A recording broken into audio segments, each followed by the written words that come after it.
La plus grande tristesse dans la vie de David Hallyday a été la perte et la relation compliquée avec son père, Johnny Hallyday, décédé le 5 décembre 2017 d'un cancer du poumon.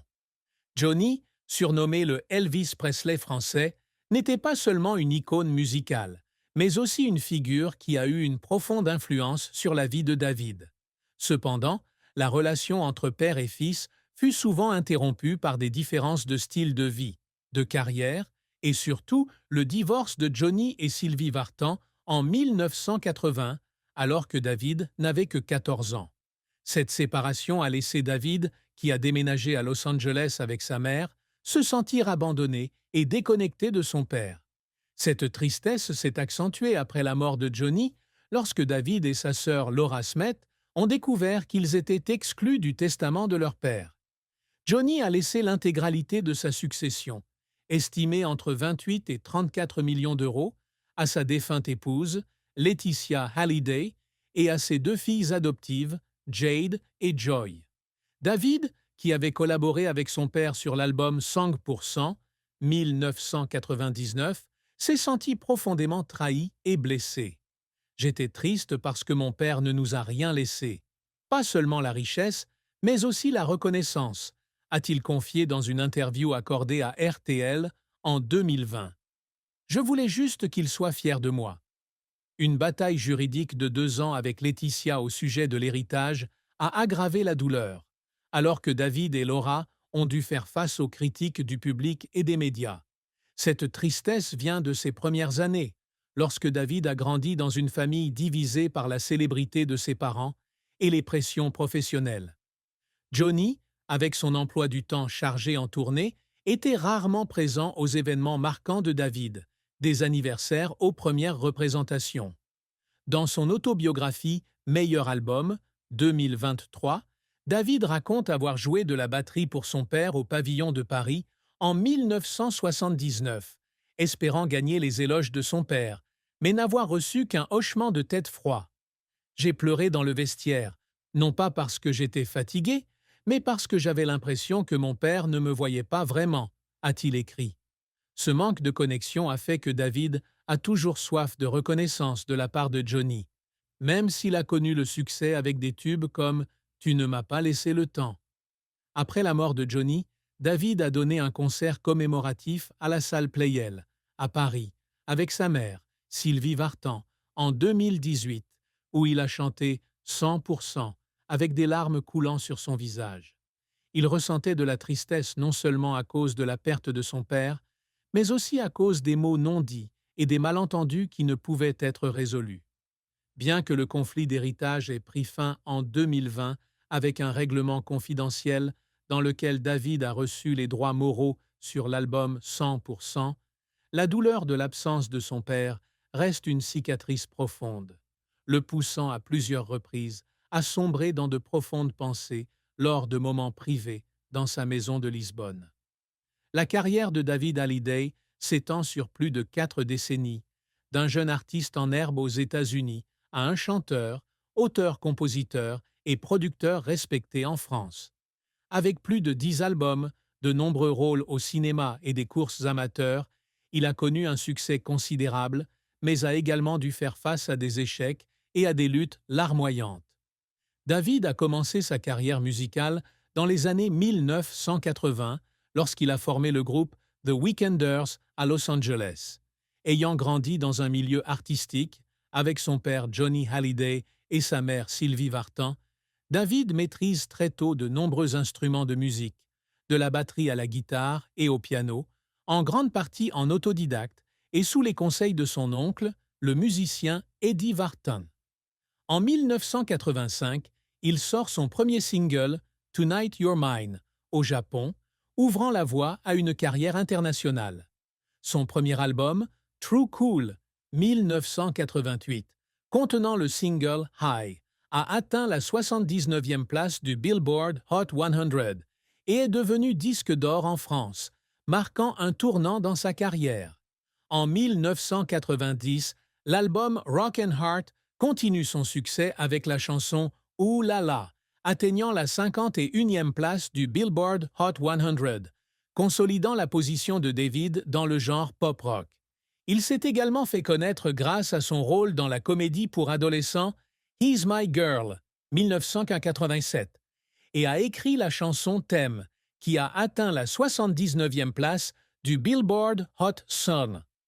Le plus grand succès de David est venu en 1999 avec l'album Un paradis, un enfer et le single Tu ne m'as pas laissé le temps, qui s'est vendu à 1 million d'exemplaires et lui a valu le NRJ Music Award de l'artiste masculin de l'année.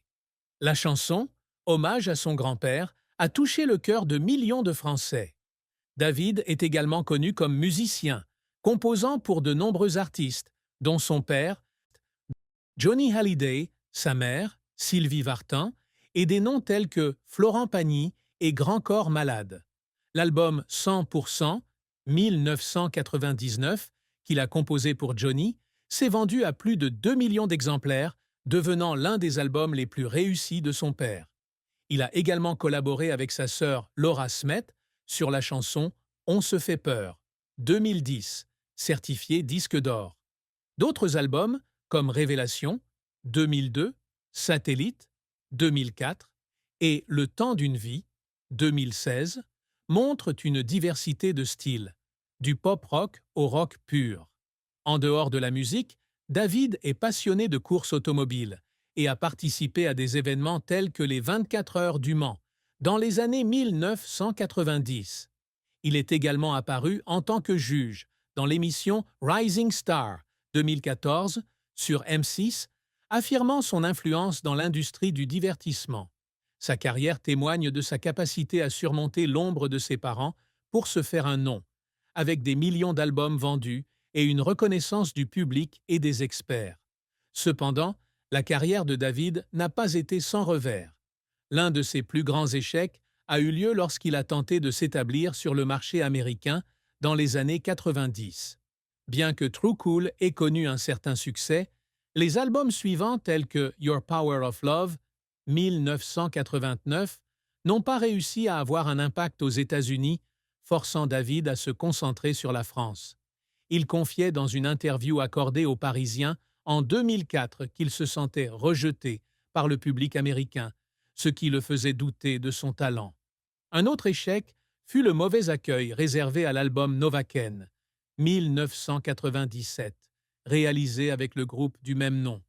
Bien que très apprécié aux États-Unis par la critique underground, l'album ne fut pas un succès commercial en France, obligeant David à mettre en pause les projets de groupe pour se concentrer sur sa carrière solo.